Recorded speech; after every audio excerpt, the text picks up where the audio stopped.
On retrouve Maître Bernier maintenant. Bon début de journée. Bon matin.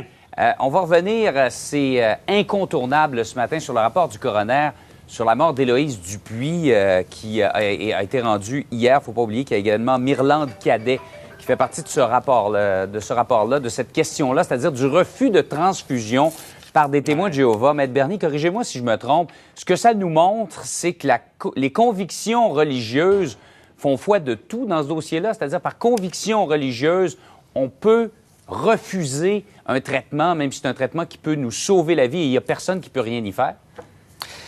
En regardant la charte à la lettre, oui, mais en regardant l'esprit de tout ça, non. Jean-François, est-ce que ça a de l'allure, ce qui se passe là? Est-ce que ça a du gros bon sens? Est-ce que c'est logique de dire Pour bien des gens, non. Bon, c'est ça, ça ne l'est pas. Puis je vous dis, quand c'est pas logique, c'est rarement juridique. Et là, il y a un problème.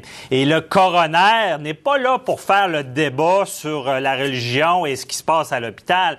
Lui, il doit déterminer la cause de la mort. Donc, son travail est fait. Mais là, le travail, il faut qu'il vienne de plus haut, là, du gouvernement. Il y a un réel problème. Et c'est pas nouveau. Il y a eu des débats avec les enfants. Il y en a qui voulaient pas qu'il y ait de transfusion. Les tribunaux avec les enfants, c'était clair. Non, on sauve des vies, nous, et on respectera pas cette volonté-là parce qu'il y a urgence et il faut sauver une vie. Là, dans ce cas-là, on dit qu'il y avait urgence, ça va vite. Et on dit, oui, un consentement, oui, elle avait signé une décharge, mais là, ça se passe par après.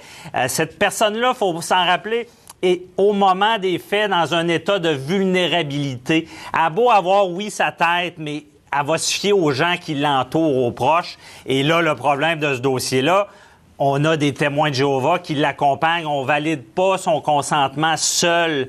Il y a aucune... Là, il va falloir qu'il y ait une procédure établie, stricte, pour ce genre de dossier-là, parce que ça va arriver encore. Et il faut valider un consentement, pas avec une pression, avec des gens qui sont ses proches, évidemment, qui vont lui conseiller, vu la religion, de ne pas l'avoir. Mais peut-être que si on lui avait sauvé la vie, 5 ans plus tard, elle se serait rendue compte qu'elle avait été mal conseillée parce que son enfant se retrouve orphelin maintenant. Et moi, ce que je dis, je respecte les religions, mais en tant que juriste, la charte ne sert pas à ça. Pas au Canada. C'est pas cette volonté-là qu'on a. Et il y a un réel problème qu'il faut régler, là.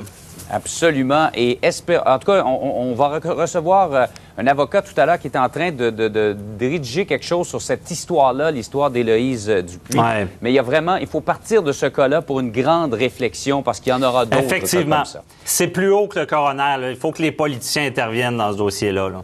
Et il y en a eu et il y en aura d'autres. Certainement. Maître Bernier, merci beaucoup. Merci. Bonne journée. Bonne journée.